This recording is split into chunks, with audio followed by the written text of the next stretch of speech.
Hello viewers and students, कैसे हैं आप सब लोग। स्वागत है आपका मेरे YouTube channel study with doctor Pavan Oberoi पर। मैं डॉक्टर पवन ओबराय, भगवती कॉलेज मेरठ।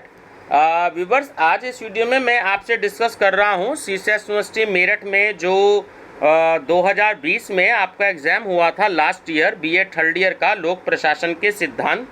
तो वो पेपर मैं आपसे डिस्कस करूँगा 2020 का। ठीक है, मेरे पास 2016 से 2020 के क्वेश्चन पेपर हैं, तो ये तो एक्चुअली हिंदी में ही है।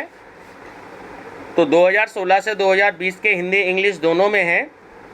आप लोगों को 3 पेपर हैं आपके पास, 2 आपके पास चॉइस है और एक आपका ये कंपलसरी होता था। तो लेकिन अब इसमें भी आपके पास चॉइस है। तो मैं ये आपको बताना चाहूँगा कि अगर आप मेरी इस वीडियो को देखें तो आप मेरे को कमेंट्स बॉक्स में ज़रूर बताइएगा कि आपको किस सब्जेक्ट के प्रीवियस ईयर के क्वेश्चन पेपर आपको देने हैं, क्योंकि बहुत ज़्यादा समय नहीं है। मेरे पास भी बहुत सारे सब्जेक्ट हैं, बीकॉम के, एमकॉम के, एमए इकोनॉमिक्स के और बीए के। तो मैं ज़्यादा आपको नहीं करवा पाऊँगा क्योंकि कॉलेजेस जो है वो ओपन हो चुके हैं। मैं 2-3 वीडियो ही बना पाऊँगा। तो आपको या तो लोक प्रशासन के सिद्धांत इसके 16 पेपर चाहिए, या जो मैंने आपको भी पेपर कराया भारतीय राजनीतिक चिंतन, इंडियन पॉलिटिकल थॉट, उसके आपको 2016 से 2019 के पेपर आगे और चाहिए, अनसोल्ड पेपर। ठीक है, क्योंकि 2020 का तो मैं डिस्कस कर चुका हूँ अभी थोड़ी देर पहले, और ये वाला मैं डिस्कस कर रहा हूँ। तो वो जो 2016 से 2019 के हैं वो मेरे पास बुकलेट है प्रीवियस ईयर के एग्ज़ाम की, हिंदी इंग्लिश दोनों में। ठीक है, तो थोड़ा सा समय लगता है सारी चीज़ों में, तो आप मेरे को कमेंट बॉक्स में बताइएगा। ठीक है, फर्स्ट टाइम आप मेरा चैनल देख रहे हैं तो मेरा channel study with doctor Pavan Oberoi को सब्सक्राइब कर लीजिएगा। और क्योंकि आपके पेपर हैं 8 तारीख से, तो जितना जल्दी हो सके अपने फ्रेंड सर्कल में इसको शेयर जरूर कर दीजिएगा ताकि वो लोग भी बेनिफिट ले सकें। और जो जिनका बीएड एंट्रेंस का एग्ज़ाम है या टीजीटी पीजीटी का एग्ज़ाम है तो उनको भी आप सजेस्ट कर दीजिएगा जो आपके कोई जानकार हो, क्योंकि ये वीडियो उन सब के लिए भी हेल्पफुल है जो बीएड एंट्रेंस या टीजीटी या पीजीटी के पेपर दे रहे हैं। तो सबकी अलग अलग प्लेलिस्ट है, मैं इसको 2 बार अपलोड करूंगा। टीजीटी पीजीटी और बीएड एंट्रेंस की अलग प्लेलिस्ट है, और आपकी ये जो लोक प्रशासन के सिद्धांत हैं इसकी अलग प्लेलिस्ट है। ठीक है व्यूवर्स, तो आप प्लेलिस्ट की स्टडी जरूर करिएगा और मेरे को प्लीज़ कमेंट बॉक्स में बताइएगा कि आपको कौन से पेपर में इंटरेस्ट ज़्यादा है, ताकि मैं उसी के क्वेश्चंस प्रोवाइड करा सकूं। ठीक है, चलिए डिस्कस करते हैं सीसीएस यूनिवर्सिटी मेरठ का लोक प्रशासन के सिद्धांत का 2020 का क्वेश्चन पेपर। तो किस देश में राजकीय सेवाओं को बेचा जाता था? फ्रांस में। कब संयुक्त परामर्शदात्री तंत्र एवं अनिवार्य मध्यस्थ निर्णय स्कीम लागू की गई? 1966 में। किसने कहा कि कलेक्टर का पद ऐसा कछुआ है जिसकी पीठ पर भारत सरकार का हाथी सवार है? तो वो है रैमजे मैकडोनाल्ड। ठीक है, रैमजे मैकडोनाल्ड। किस पंचवर्षीय योजना के दौरान सामुदायिक विकास कार्यक्रम प्रारंभ हुआ? पहली। प्रशासनिक अधिकारियों का समूह कहलाता है नौकरशाही। इंग्लैंड में भारतीय वित्त मंत्रालय का समतुल्य है, तो वो है राजकोष। किस वर्ष से वित्त मंत्री द्वारा लोकसभा में 1 फरवरी को बजट पेश किया जाता है? 2017 से, जब से नरेंद्र मोदी जी की सरकार आई है। ठीक है बच्चों, ये भी क्वेश्चन एग्जाम में आ चुका है कई बारी कि नरेंद्र मोदी जी का पूरा नाम क्या है। तो मैं बता दूं, नरेंद्र मोदी जी का पूरा नाम है श्री नरेंद्र दामोदर दास मोदी। ठीक है, श्री नरेंद्र दामोदर दास मोदी। ये एग्जाम में आया हुआ क्वेश्चन है कई सारे कंपटीशन में, याद रखिएगा। आपका पॉलिटिकल साइंस का पेपर है तो आ सकता है। भारत सरकार द्वारा भारतीय संविधान की धारा 370 को कब निरस्त किया गया? 5 अगस्त 2019 को। ठीक है, 5 अगस्त 2019 को।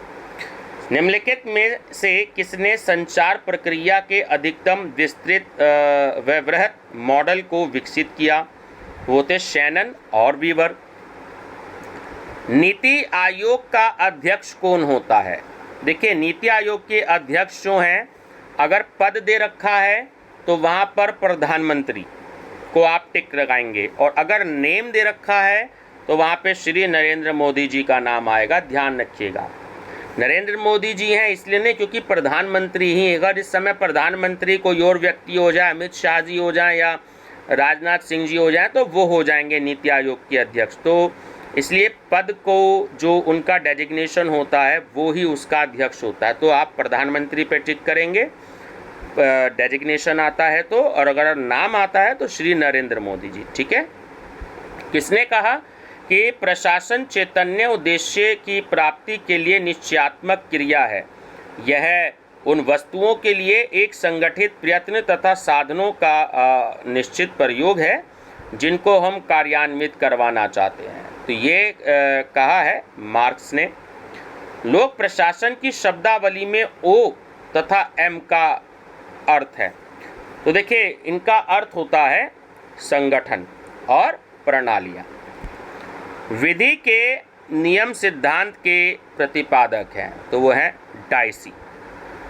राजनीति प्रशासन द्वैत भाव का समर्थन करने वाले का नाम बताइए, तो वो है वुड्रो विल्सन। प्रशासन के एकीकृत दृष्टिकोण में सम्मिलित है, तो वह है समस्त प्रशासकीय गतिविधियां। भारतीय संविधान वो जनता द्वारा निर्मित है। कार्यवाही रोकने के लिए कौन सी रिट जारी करने की मांग की जाती है? परमादेश। भारत के लेखा नियंत्रक एवं महालेखा परीक्षक का कार्यकाल होता है, इसको हम शॉर्ट में कैग बोलते हैं, CAG, ठीक है। 6 वर्ष का होता है, ध्यान रखिएगा। निम्नलिखित में से कौन सा अनुच्छेद संवैधानिक उपचार कहा जाता है? तो वो होता है अनुच्छेद 32। किसने कहा प्रशासन का संबंध सरकार के क्या और क्यों से है? तो वो कहा डिमार्क ने। Development administration concepts gold and methods के लेखक निम्नलिखित में से कौन है? तो वह है जॉर्ज गांट। प्रसिद्ध पुस्तक अर्थशास्त्र लिखी गई, तो आप सब जानते ही हैं, चाणक्य द्वारा। भारत में वित्तीय वर्ष कब से कब तक होता है? 1 अप्रैल से 31 मार्च तक।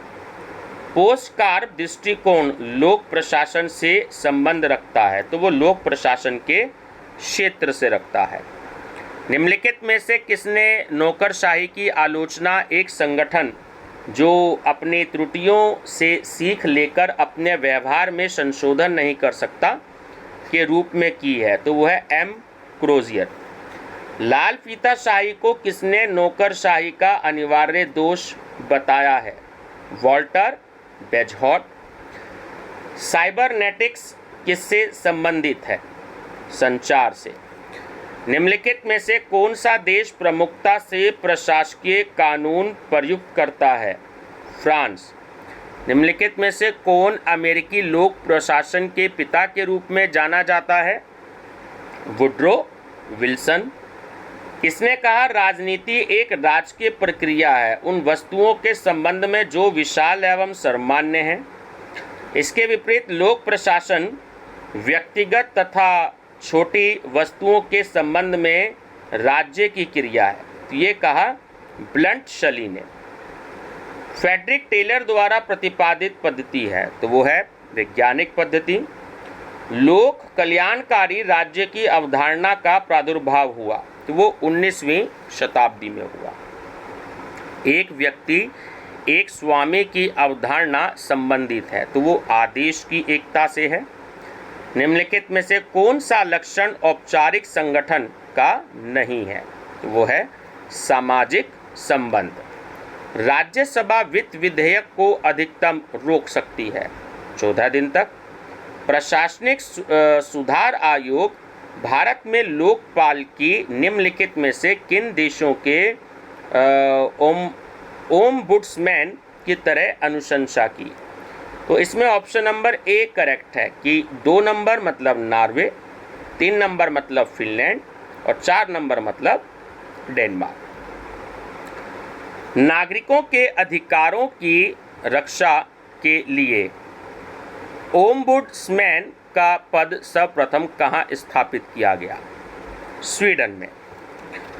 निम्नलिखित में से मैक्स वेबर द्वारा आदर्श नौकरशाही किस पर बल नहीं दिया गया था? नौकरशाही में किस पर बल नहीं दिया गया था? तो नियम और मानक परिस्थितियों के अनुसार निर्धारित होते हैं।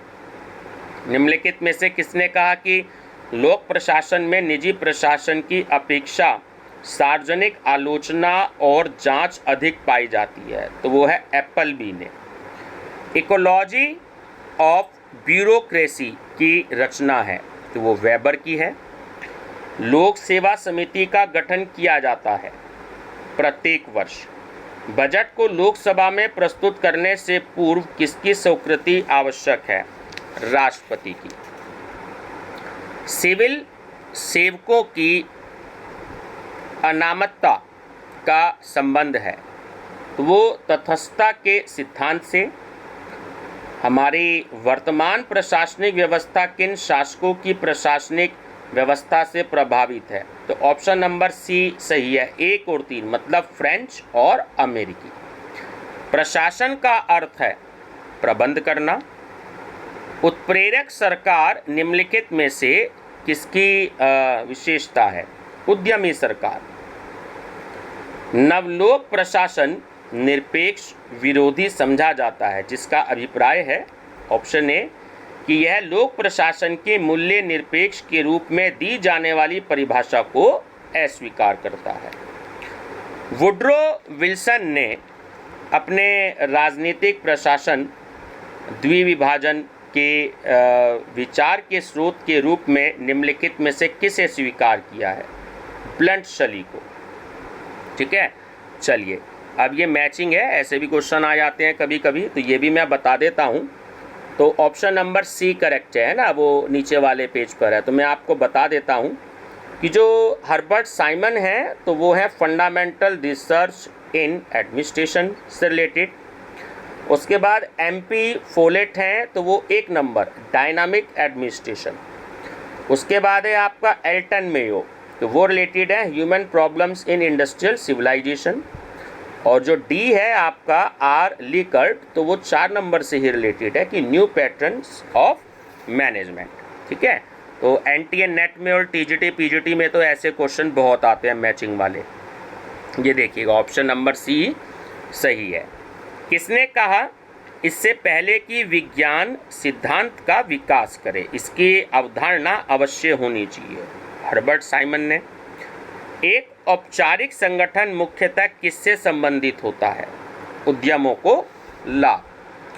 अंतर्राष्ट्रीय मुद्रा कोष पर्यावरण संबंधी समस्याओं को हल करने के लिए वित्तीय सुधार का उपयोग निम्नलिखित में से किसके माध्यम से प्रोत्साहित होता है? तो इसमें आपका बी ऑप्शन सही है, जो कूट दे रखा है आपको।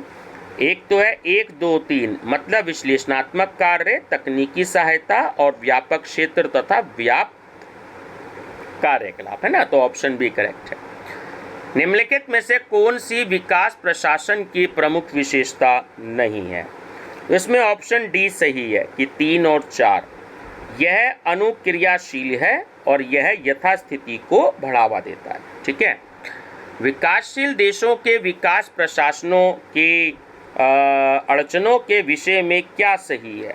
तो ऑप्शन बी कि 1, 2 और 4, मतलब राजनीतिक अस्थिरता, संसाधनों का अभाव और सांस्कृतिक अवरोधक। ठीक है, ऐसे क्वेश्चन बहुत आते हैं आपको, ये कई सारे लाइन से लगे हुए हैं ऐसे ही क्वेश्चन। भारत के संविधान का कौन सा अनुच्छेद राज्यपाल को राज्य में महाअधिवक्ता नियुक्त करने का अधिकार देता है? तो वो होता है अनुच्छेद 165। बजट के साथ निम्नलिखित में से कौन से प्रपत्र डॉक्यूमेंट संसद में प्रस्तुत किए जाते हैं? देखिए इसमें ऑप्शन नंबर बी जो है वो आपका करेक्ट है।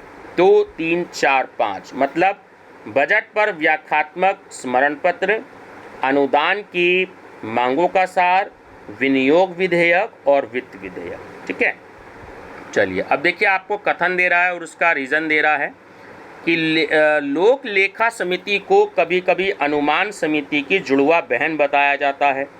और इसका जो तर्क दे रहे हैं रीज़न आर फॉर रीज़न कि लोक लेखा समिति और अनुमान समिति का कार्य अनुपूरक है।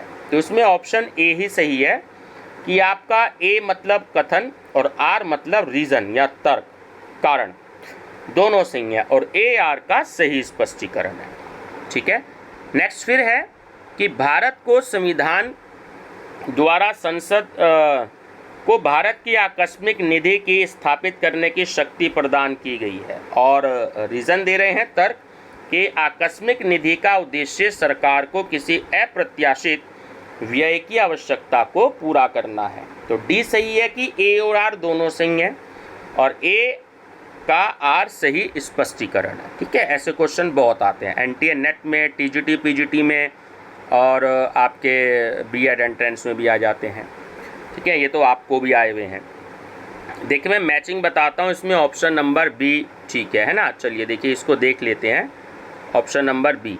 ऐसे जो लोकपाल विधेयक है और उसको पारित करने की तारीख है, तो लोकसभा में प्रस्तुत किया गया, तो वो किया गया 14 अगस्त 2011 को। उसके बाद लोकसभा में पुनः प्रस्तुत किया गया, वो 22 दिसंबर 2011 को। उसके बाद लोकसभा द्वारा पारित किया गया 3 नंबर 18 दिसंबर 2013 को, और राज्यसभा द्वारा पारित किया गया तो वो 4 नंबर 17 दिसंबर 2013 को। ठीक है, ध्यान रखिएगा, बहुत अच्छा क्वेश्चन है। यह कथन किसका है कि विज्ञान जीवन के लिए है, जीवन विज्ञान के लिए नहीं? यह रॉबर्ट एस लिंड का। वित्त मंत्रालय का व्यय विभाग निम्नलिखित में से कौन सा कार्य करता है?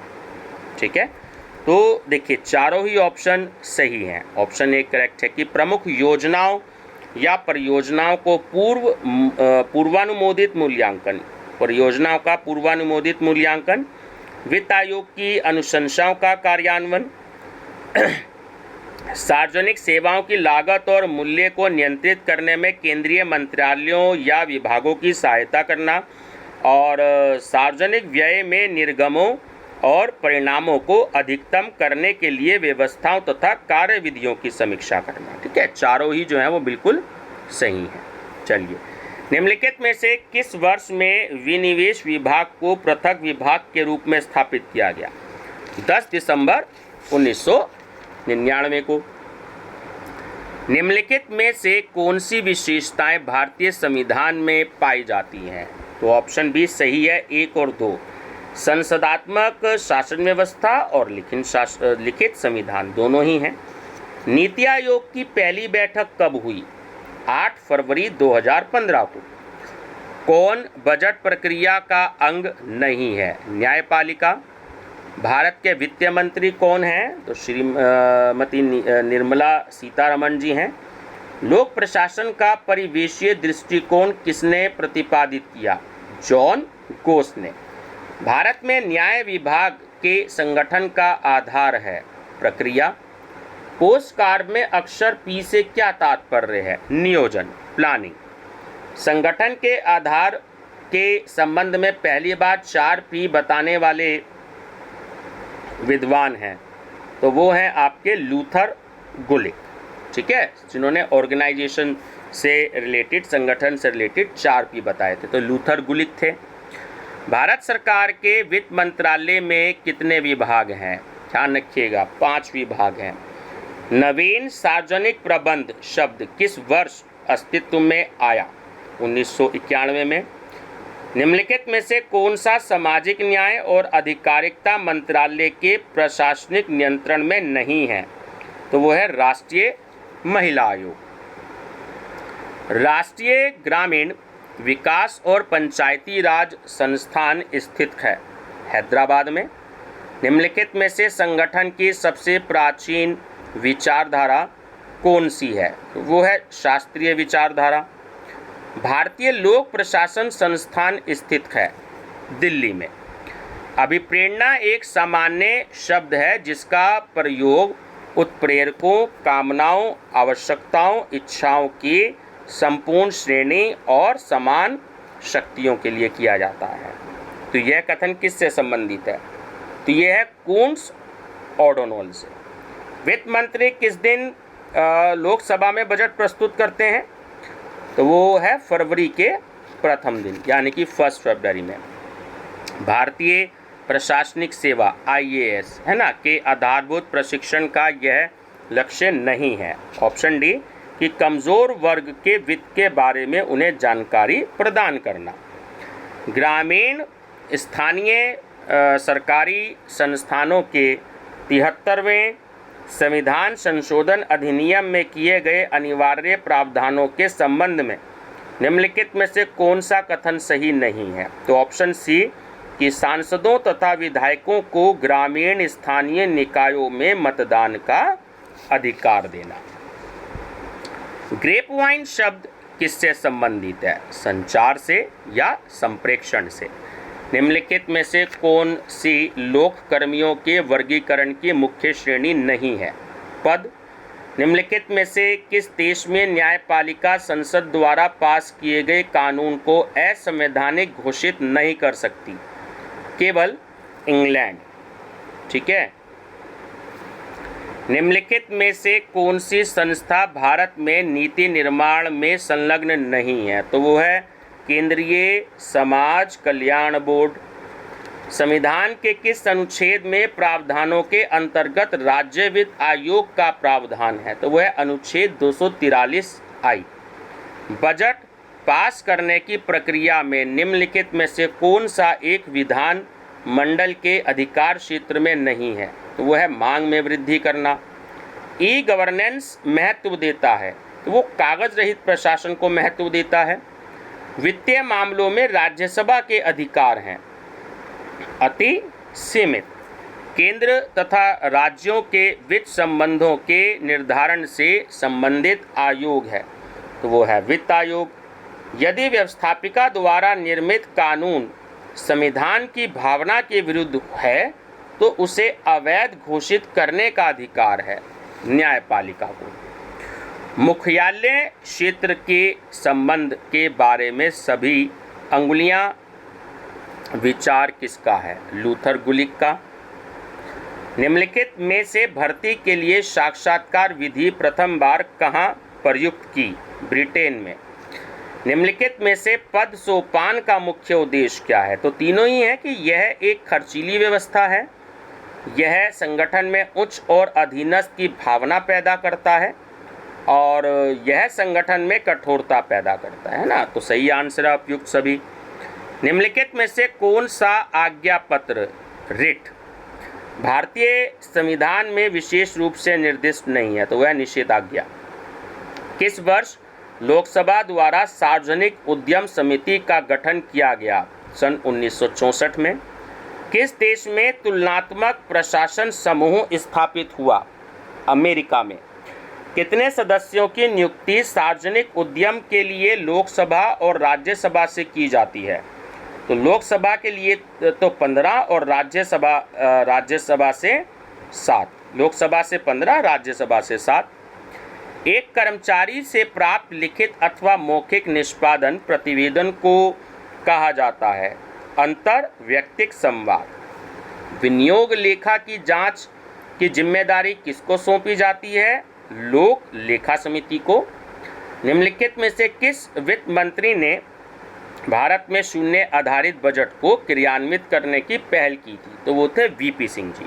तो ये स्टूडेंट्स आपका पेपर था। TGT PGT के लिए भी बहुत अच्छे क्वेश्चंस हैं इसमें, और B.Ed एंट्रेंस के लिए भी। और आपका जो CCS यूनिवर्सिटी मेरठ में जो आपका पेपर है ये 2020 का क्वेश्चन पेपर था। तो कमेंट बॉक्स में आप मेरे को ज़रूर बताइएगा, क्योंकि समय कम है, मेरे पे सब्जेक्ट बहुत ज़्यादा हैं, मैं भी एक सब्जेक्ट को बार बार नहीं करवा पाऊँगा। ठीक है, क्योंकि कॉलेजेस खुल गए हैं, एग्ज़ाम में ड्यूटी भी है। तो जो भी कोई थोड़ा बहुत समय मिलेगा तो जो आप इसमें आप चॉइस में कहेंगे मैं उसी पेपर को आपसे डिस्कस करूंगा। लेकिन जहां तक मेरा ख्याल है, एक कमेंट आया था इंडियन पॉलिटिकल थॉट का, तो मैं इसी से रिलेटेड आपको प्रीवियस ईयर क्वेश्चंस भी कराने की कोशिश करूंगा। और एक क्वेश्चन बैंक भी मैं आपको 500 क्वेश्चंस का मेरे पास अवेलेबल है, तो वो भी मैं आपको कराने की कोशिश करूँगा। ठीक है व्यूवर्स, तो वीडियो पसंद आए तो लाइक शेयर सब्सक्राइब जरूर कर लीजिएगा। मेरा चैनल नेम है study with doctor Pavan Oberoi. Thank you.